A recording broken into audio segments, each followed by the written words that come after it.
The New Crop, an AgDay special report, is brought to you by Sure Start Herbicide. Sure Start Herbicide gives you flexibility to spray corn from pre-plant to post-emergence. Nearly 40% of farmers in the U.S. are 55 or older. That's why finding young, prosperous farmers is no easy task. But over the next 8 weeks, we'll feature a few young farmers in a series called The New Crop. They are possibly the next generation of ag leaders. So to kick off the series, national reporter Tyne Morgan takes us to northern Illinois, where one farmer's trade is producing a new spark in his operation. And it's keeping the farm a notch above the rest. There's different time delays up here. Electrician by trade and farmer by blood.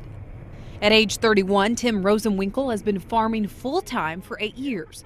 Farming wasn't his first job. He decided to return home to become the third generation on the farm after working as an electrician. We've put up more grain bins for future growth and expansion. Just constantly updating things here, making a lot more things more automated. That's where his handiwork is regenerating a weathered system. So I've pretty much redone the entire grain setup from top to bottom. Our second corn dryer there that we got, I'm going to hook it up to internet access next year, so that way from like my iPad or my phone I can monitor it from the combine or from my house, you know, or if I'm away in the pickup. That way I can at least make sure it's running, make sure the moisture's okay, the discharge moisture, and kind of, you know, troubleshoot it too. Expanding the farm has been a priority, but in his early 30s, he's doing so with caution. You never want to take too big of a step too fast and, you know, go backwards. Farming in this area comes with a hefty price tag. This precious land is currently going anywhere from $9,000 to $12,000 an acre. He says this creates lending limits and other issues in trying to acquire new land. And that's only part of the equation. Trying to launch into farming at a young age doesn't make things any easier.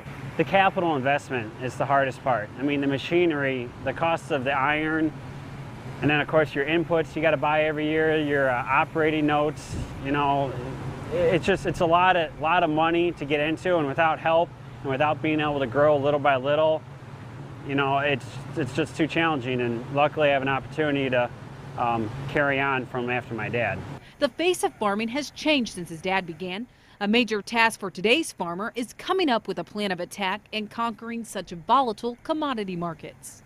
You know, I'm young, so I'm probably more bullish than anything. I mean, I still try to be a little conservative here and there to make sure, you know, I sell at some break-evens. Corn is his crop of choice.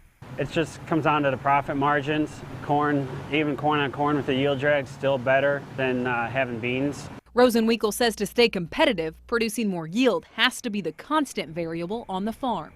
And as, you know, costs get higher, margins get tighter, you need more acres to justify it. Being willing to try new innovations is where this young farmer shines. We're always doing plot data every year, whether it's with, you know, like nitrogen stabilizers, insecticide plots, variable rate populations, different hybrids, you know, stuff like that. We're always trying to see what we can do to, you know, try to get more yield, and not just get the yield, but make sure we're getting enough yield to cover the added cost of, you know, making sure we're making something off of that extra investment.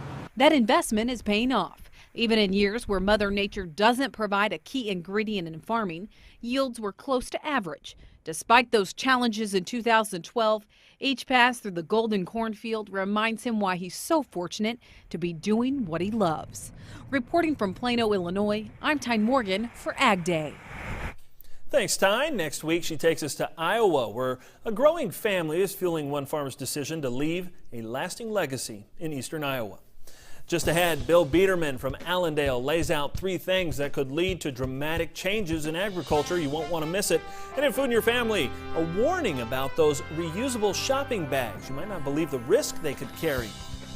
And later, in the field with a Maryland researcher who has a passion for plump strawberries, and that's why she's hoping to make the growing season a year-round proposition. You're watching AgDay Television with host Clinton Griffiths, Farm Director Al Pell, National Reporter Tyne Morgan, and meteorologist Mike Hoffman. AgDay, the country experience. With lots of sunshine all across the region as we make our way to the weekend. So for today, 72 degrees with beautiful sunny skies. You may not know when you can get Sure Start applied, but because it gives you the flexibility to spray corn from pre-plant to post-emergence, you can always be sure you will. Great day for you farmers to get out in your fields. I'm meteorologist Bob Sanderson, and I'm pretty sure you'll want to get outside. Pretty sure isn't sure. Now is it?